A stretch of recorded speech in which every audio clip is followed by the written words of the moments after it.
شروع اللہ کا نام لے کر جو بڑا مہربان نہایت رحم والا ہے۔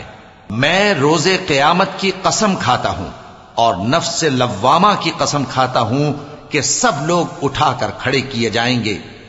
کیا انسان یہ خیال کرتا ہے کہ ہم اس کی بکھری ہوئی ہڈیاں اکٹھی نہیں کریں گے؟ ضرور کریں گے، اور ہم اس بات پر قادر ہیں کہ اس کی پور پور درست کر دیں۔ مگر انسان چاہتا ہے کہ آئندہ بھی خود سری کرتا چلا جائے، پوچھتا ہے کہ قیامت کا دن کب ہوگا۔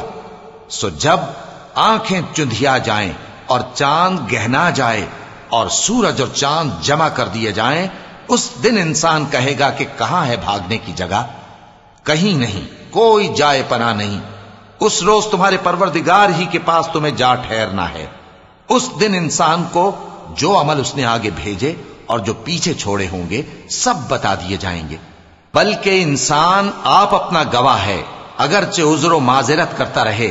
اور اے پیغمبر صلی اللہ علیہ وآلہ وسلم، وحی کے پڑھنے کے لیے اپنی زبان کو تیز تیز حرکت نہ دیا کرو کہ اس کو جلد سیکھ لو۔ اس کا جمع کرنا اور پڑھانا ہمارے ذمے ہے۔ سو جب ہم اسے پڑھا کریں تو تم اس کو سنا کرو اور پھر اسی طرح پڑھا کرو۔ پھر اس کے معانی کا بیان بھی ہمارے ذمے ہے۔ مگر لوگو، تم دنیا کو دوست رکھتے ہو اور آخرت کو چھوڑے دیتے ہو۔ اس روز بعض چہرے رونقدار ہوں گے، اپنے پروردگار کی طرف نظر کیے ہوئے ہوں گے، اور بہت سے چہرے اس دن اداس ہوں گے، خیال کریں گے کہ ان کے ساتھ کمر توڑ معاملہ کیا جائے گا۔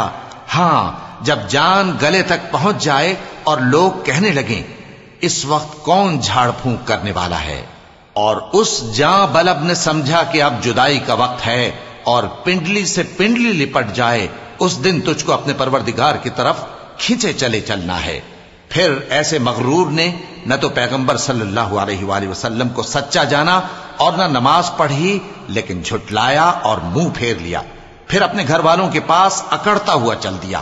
خرابی ہے تیری، خرابی پر خرابی ہے، پھر خرابی ہے تیری، خرابی پر خرابی ہے۔ کیا انسان یہ خیال کرتا ہے کہ اسے یوں ہی چھوڑ دیا جائے گا؟ کیا وہ منی کا جو ٹپکائی جاتی ہے ایک قطرہ نہ تھا، پھر لوتھڑا ہوا، پھر اللہ نے اس کو بنایا، سو اس کے اعضاء کو درست کیا، پھر اس کی دو قسمیں بنائیں، مرد اور عورت۔ کیا اس کو اس بات پر قدرت نہیں کہ مردوں کو زندہ کر دے؟